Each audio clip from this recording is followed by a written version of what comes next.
Another day on the campaign trail has come to an end. Today started off with a really uplifting experience. I got to attend the Charles Sturt University graduation ceremony, and you can just see the excitement and the relief in the eyes and the body language of all those students graduating. Congratulations to all those students. But what's really exciting from a regional perspective is the opportunities that students have got now to gain an education in a regional area. And I remember back to when I was at school, when I finished the HSC, the only opportunity you had to go into any further education was to go off really to Sydney, and we used to have Mitchell College in Bathurst, but really most of my friends and myself went off to Sydney because that's where the opportunity was to gain that further education.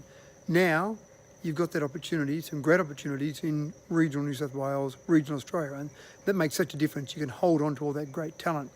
And it is giving opportunities to a whole range of people that might not necessarily have gone to university.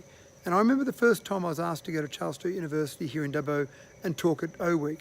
And I sat there thinking about some of my university days when I was a 17-year-old, first off at Sydney, and I was thinking about some of the stories I might tell.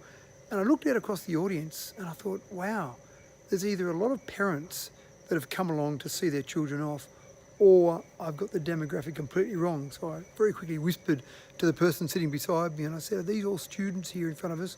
Or are these a lot of the parents that have come along? And the person from the university told me that everyone in front of me was actually a student. And what became apparent to me very quickly, and I had to adapt very quickly, was that a lot of mature age students were going through Charles Sturt. In other words, they might have left school, they might have gone on and gotten a job, they might have started a family, and then maybe in their late 20s, early 30s, sometimes even later, they've decided that they wanted to go and get that university education that they'd always thought about getting but hadn't been able to and didn't have the opportunity to. So it seemed quite apparent to me, and I think I did some research after that, where the median age for those students was in their late 20s.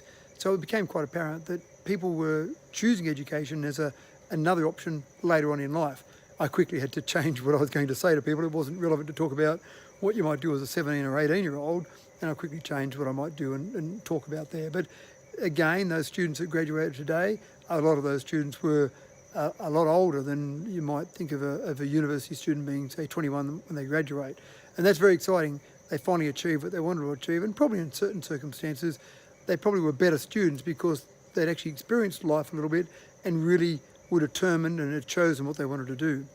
After that, I went along and caught up with a gentleman that I dealt with a little bit while I was mayor, and he was coming through Dubbo. He was worked for an organisation that basically tried to put investors and developers together. So we dealt with him through my time as mayor, and council dealt with him, and he's taken on a slightly different role now, but was calling through Dubbo, wanted to catch up with me, just look at some of the opportunities that are here in Dubbo. So it was nice to sit down with him and talk about some of those great opportunities I still see here in Dubbo.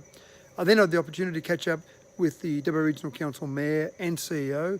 I have caught up with the Mayor before. I wanted to talk about the priorities, but now that the CEO has been appointed permanently, I wanted to catch up with the CEO and just find out exactly where those priorities were and the list of priorities. They had given me a written list of a whole range of priorities for Dubbo Regional Council, but I wanted to sit down and just flesh out some of those and see what things were important from a state government perspective, so I can make sure I really can get what Dubbo community and the Wellington community from a council perspective really what they're after, and make sure that I can focus on those priorities from a state government perspective.